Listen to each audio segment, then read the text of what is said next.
नमस्कार दोस्तों, Yashwant Jaiswal YouTube channel में आप सभी का स्वागत है। इस वीडियो में हम बात करने वाले हैं कि फ्यूचर परफेक्ट टेंस में जो इंटेरोगेटिव बनते हैं, यानी पहले मैं आपको बता देता हूं इंटेरोगेटिव का मतलब क्या होता है। देखिए, इंटेरोगेटिव का मतलब होता है क्वेश्चन पूछना या सवाल पूछना। ठीक है, कभी कभी आपने सुना होगा या फिर कहीं पिक्चर में देखे होंगे या फिर किसी के मुंह से सुने होंगे कि पुलिस वाले सामने वाला जो भी अपराधी है या किसी से भी क्या है वो इंटेरोगेट करते हैं। आपने कभी कभी सुना होगा, सामने वाला बोलता है कि अरे पुलिस वाले उससे इंटेरोगेट कर रहे हैं, यानी उससे कुछ सवाल पूछ रहे हैं। ठीक है, तो कहने का ये मतलब है इंटेरोगेटिव का मतलब होता है सवाल पूछना। समझ में? तो यहां पे हम इस वीडियो में क्या देखेंगे कि जो भी हमारा सेंटेंस होगा, यानी जो भी हमारे पॉजिटिव सेंटेंस, जिसका मतलब है अफर्मेटिव वाले सेंटेंस जो भी होंगे, उसको हम इंटेरोगेटिव में कैसे चेंज करेंगे, ये हम इस वीडियो में देखने वाले हैं। ठीक है, समझ में आप लोग को इतना? तो फ्यूचर परफेक्ट टेंस में इंटेरोगेटिव कैसे किया जाता है, कैसे बनाया जाता है, वो हम इस वीडियो में देखने वाले हैं। देखिए, इसके पहले मैंने ये जो हमारा एक टॉपिक था जिसका नाम था अफर्मेटिव।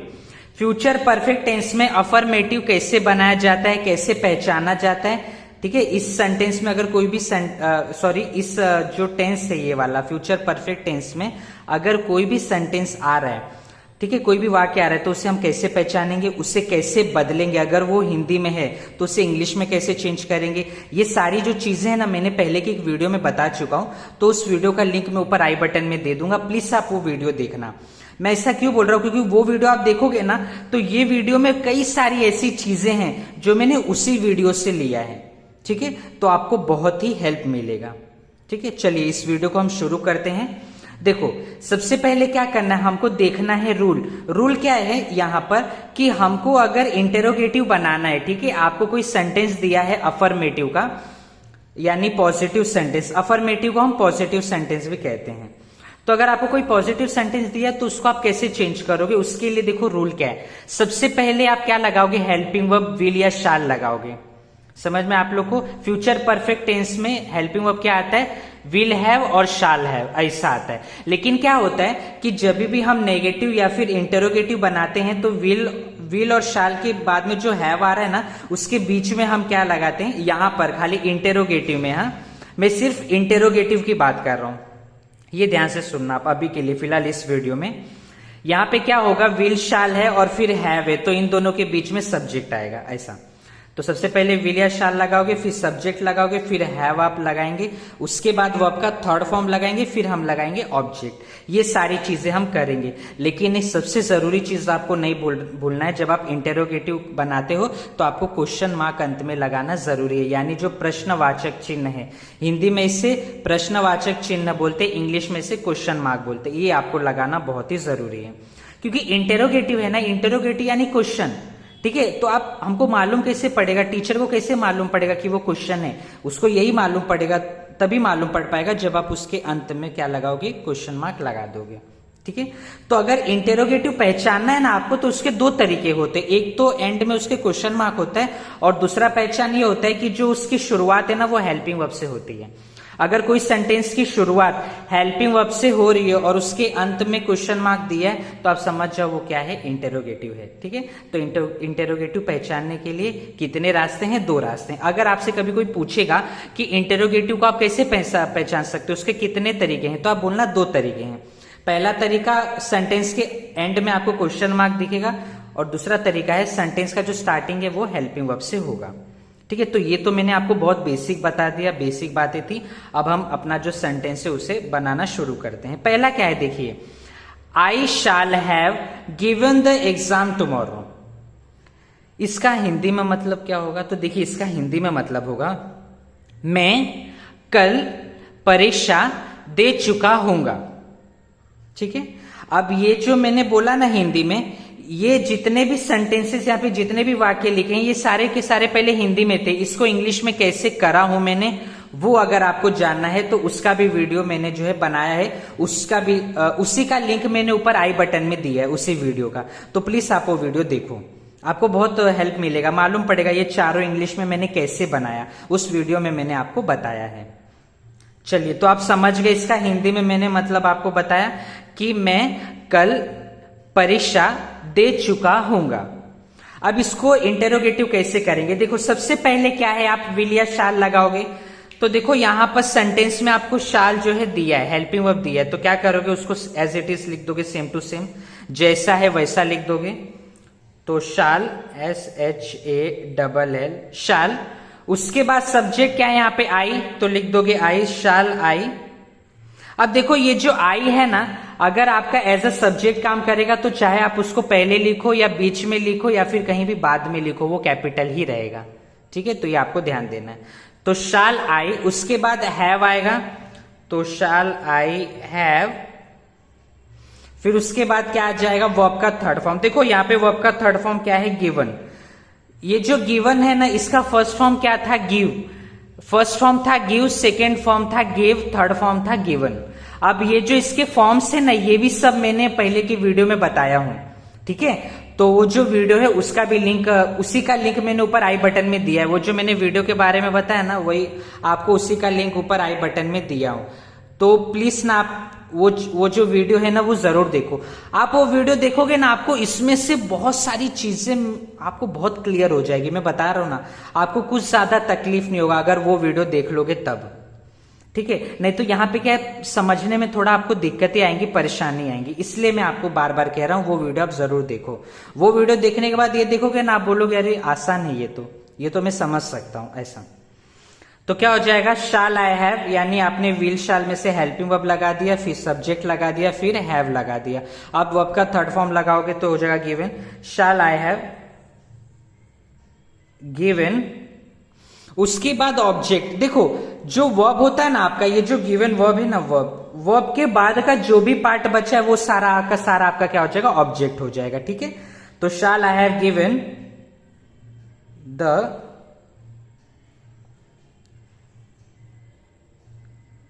एग्जाम,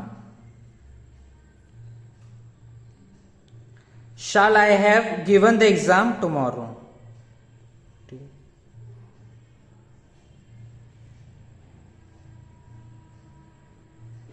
ठीक है, इतना समझा आप लोग को? तो क्या हो गया, shall I have given the exam tomorrow। ठीक है, इतना आप लोग समझ गए? तो देखिए इतना तो आप लोग समझ गए, shall I have given the exam tomorrow, हाँ या ना? तो ये तो सेंटेंस हो गया कंप्लीट। सही बात है? नहीं, अब ये कंप्लीट कहाँ हुआ।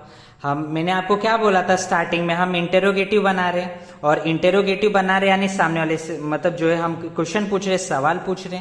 तो अगर सवाल पूछ रहे तो ये कंप्लीट कैसे हुआ, क्योंकि मैंने तो इसके एंड में अभी तक क्वेश्चन मार्क लगाया ही नहीं है। ठीक है, तो देखो जो मैं जब इसको इंटेरोगेटिव बनाऊंगा तो अंत में आपको ध्यान देना है, क्वेश्चन मार्क लगाना बहुत ही जरूरी है, वो आपको नहीं भूलना है।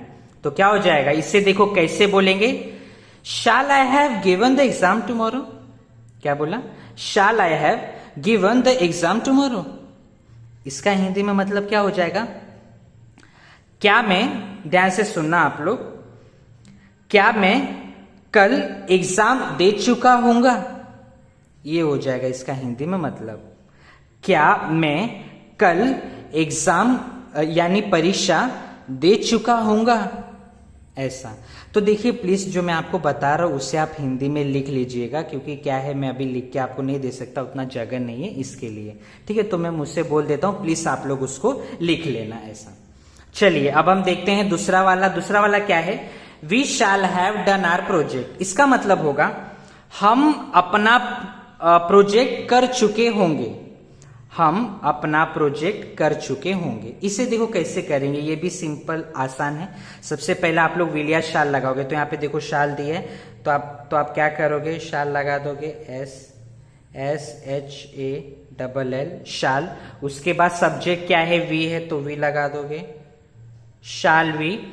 फिर उसके बाद हैव आ जाएगा, तो हैव लगा दोगे। फिर उसके बाद आएगा वर्ब का थर्ड फॉर्म। वर्ब का थर्ड फॉर्म यहाँ पे क्या है, डन है। ये जो इसका फर्स्ट फॉर्म होता है वो होता है डू, सेकेंड फॉर्म होता है डिड, और थर्ड फॉर्म होता है डन। ठीक है, तो ये सारी चीजें जो है ना मैंने उस वीडियो में बताया आपको, जो वीडियो का लिंक मैं ऊपर आई बटन में दिया हो ना, वो वीडियो में मैंने सब बताया। तो प्लीज वो वीडियो आप देखना भूलना मत, ध्यान से देख लेना, जिससे आपको बहुत हेल्प मिले। शैल वी हैव वर्ब का थर्ड फॉर्म हो जाएगा डन। ठीक है, तो क्या हो गया, शैल वी हैव डन, उसके बाद ऑब्जेक्ट क्या हो जाएगा, आर प्रोजेक्ट। ऑब्जेक्ट हमारा, मैंने अभी आपको बताया वर्ब का जो भी वर्ब होता है ना उसके बाद का क्या होगा, आपका ऑब्जेक्ट होगा। तो shall we have done our project, ठीक है। फिर आ जाएगा क्वेश्चन मार्क। देखो ये क्वेश्चन मार्क तो आपको नहीं भूलना है, ये बहुत ध्यान रखना है क्योंकि ये इंटरोगेटिव है ना, इसलिए। तो क्या हो, इसे कैसे बोलेंगे, shall we have done our project. समझा कैसे बोलेंगे हम, shall we have done our project, यानी इसका हिंदी में मतलब होगा क्या हम प्रोजेक्ट कर चुके होंगे, क्या हम प्रोजेक्ट कर चुके होंगे, ऐसा। ठीक है, चलिए अब हम देखते हैं थर्ड वाला। थर्ड वाला क्या है, she will have taught English. देखो टॉट जो है, टॉट का मतलब होगा सिखाया या मतलब सिखा चुका है, ऐसा। ये जो इसका फर्स्ट फॉर्म होता है ना वो होता है टीच, टीच टॉट टॉट ऐसा होता है। ठीक है, तो टीच वर्ब का फर्स्ट फॉर्म है, टॉट जो है वर्ब का सेकेंड फॉर्म होता है, और टॉट ही वर्ब का थर्ड फॉर्म भी होता है। तो यहां पर वही थर्ड फॉर्म का यूज किया गया है। तो इसका मतलब, इसका हिंदी में मतलब होगा वह अंग्रेजी सीखा चुकी होगी।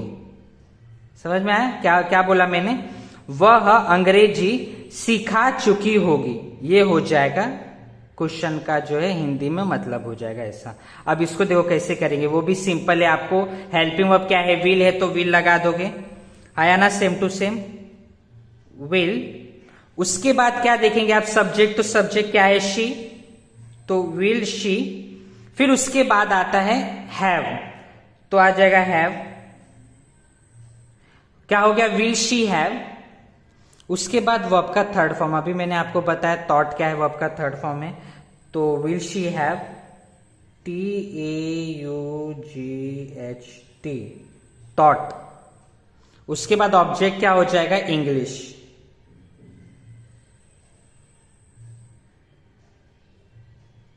फिर आपका अंत में आ जाएगा क्वेश्चन मार्क। ठीक है, तो देखिए इसका मतलब क्या हो जाए, इसको हम पहले तो देखो इसको हम कहेंगे कैसे, कैसे कहेंगे, ध्यान से सुनना। Will she have taught English, will she have taught English, यानी इसका मतलब कैसा हो जाएगा हिंदी में, क्या वह अंग्रेजी सीखा चुकी होगी, क्या वह अंग्रेजी सीखा चुकी होगी, ऐसा। तो ये हो जाएगा इसका हिंदी में मतलब।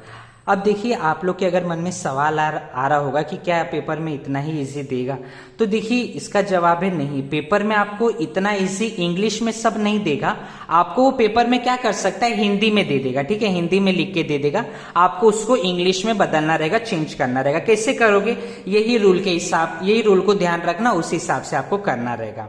ठीक है, अब यहाँ पे मैं आपको हिंदी में क्यों बता रहा हूं, जो भी सेंटेंस या तो क्वेश्चन है या फिर उसका आंसर है, जो मैं उसको लिख रहा हूं उसको मैं बाद में हिंदी में आपको क्यों बता रहा हूं, हिंदी में मैं आपको इसलिए बता रहा हूं क्योंकि अगर पेपर में आपको हिंदी में दे रहा है तो आप उसको इंग्लिश में ऐसे ही कर पाओ और ऐसे ही करोगे। समझ में आया, तो ये आपको ध्यान रखना है। तो हिंदी में मैं इसके लिए आपको बता देता हूं जिससे क्या हो, आपको भी मालूम पड़ जा रहे, हाँ हिंदी में ये ऐसा होगा। तो इंग्लिश में जब आप उसको चेंज करोगे यानी बदलोगे तो वो इस हिसाब से बदलोगे। ठीक है, समझ में आप लोग को, तो ऐसा बस क्या है ना, कॉन्सेप्ट आपको ध्यान रखना है कि ये रूल है, रूल के हिसाब से आपको जानना है। समझ रहे? अब हम देखते हैं चौथा वाला। चौथा वाला क्या है, they will have played cricket, they will have played cricket. इसे हिंदी में कैसे कहेंगे, वे क्रिकेट खेल चुके होंगे। ठीक है, ये जो दे होता है ना, दे, इसे हम हिंदी में कहते हैं वे। देखो ऐसा लिखते हैं उसको हिंदी में, ठीक है, ऐसा लिखते हैं वे। समझ में आप लोग को? तो क्या होता है, इसे कैसे कहेंगे हिंदी में, वे क्रिकेट खेल चुके होंगे, ऐसा। अब हम इसको चलो चेंज करते। देखो ये भी सिंपल है, कैसा करना है आपको समझ में आया। सबसे पहले क्या लगाना है, हेल्पिंग वर्ब, तो यहाँ पे क्या आ जाएगा, हेल्पिंग वर्ब आ जाएगा विल। उसके बाद सब्जेक्ट देखना है, सब्जेक्ट क्या आ जाएगा, दे, तो विल दे। फिर उसके बाद आ जाएगा हैव, तो क्या हो जाएगा, विल दे हैव। फिर वर्ब का थर्ड फॉर्म, वर्ब का थर्ड फॉर्म क्या आ गया, प्लेड। हाँ या ना। इसका फर्स्ट फॉर्म होता है प्ले, प्ले मतलब खेलना, PLAY प्ले। उसका सेकेंड फॉर्म भी प्लेड होता है और थर्ड फॉर्म भी प्लेड होता है। ठीक है, तो कैसे हो जाएगा, विल दे हैव प्लेड, फिर आ जाएगा ऑब्जेक्ट, ऑब्जेक्ट क्या आ जाएगा, क्रिकेट, फिर अंत में आ जाएगा क्वेश्चन मार्क। तो कैसे इसे कहेंगे, will they have played cricket, क्या वे क्रिकेट खेल चुके होंगे, ऐसा। ठीक है, चलो ये तो देखो आप कर ही सकते हो, लेकिन फिर भी मैं आपको करके दे देता हूं, आप टेंशन नहीं लेना। एक सेकंड में थोड़ा सा बोर्ड जो है ऊपर कर रहा हूं, एक मिनट, जिससे क्या है आप लोग को ज्यादा जगह मिले इसे लिखने के लिए। तो देखो कैसे करेंगे, जैसा मैंने बताया, सबसे पहले विल लिखेंगे, WILL विल, आया ना, फिर सब्जेक्ट लिखेंगे दे, तो विल दे, फिर उसके बाद क्या आ जाएगा, हैव, तो विल दे हैव, फिर वर्ब का थर्ड फॉर्म अभी आपको मैंने बताया, प्लेड, PLAYED प्लेड, फिर ऑब्जेक्ट क्या आ जाएगा, क्रिकेट, तो क्रिकेट। ठीक है, आया ना, हो गया हमारा कंप्लीट। नहीं, अभी तो क्वेश्चन मार्क लगाना बाकी है ना। हाँ, अब हुआ ना कंप्लीट, ऐसा। ठीक है, तो क्या हो जाएगा, will they have played cricket, क्या वे क्रिकेट खेल चुके होंगे, ऐसा। ठीक है, तो देखिए मुझे आशा है कि आपको ये वीडियो समझ में आया हो। ये आपको अगर ये वीडियो अच्छा लगा हो तो प्लीज लाइक और शेयर करना ना भूलें। और अगर आपको ऐसा ही इंफॉर्मेटिव वीडियो और चाहिए और आपको जल्दी से जल्दी मिलता रहे, आपके पास नोटिफिकेशन आता रहे, तो उसके लिए आप क्या करिए, यशवंत जायसवाल यूट्यूब चैनल को प्लीज सब्सक्राइब करना ना भूलें। ठीक है, तो ये वीडियो देखने के लिए धन्यवाद। चलिए हम मिलते हैं अगले वीडियो में नए लेक्चर के साथ, तब तक के लिए धन्यवाद, शुक्रिया।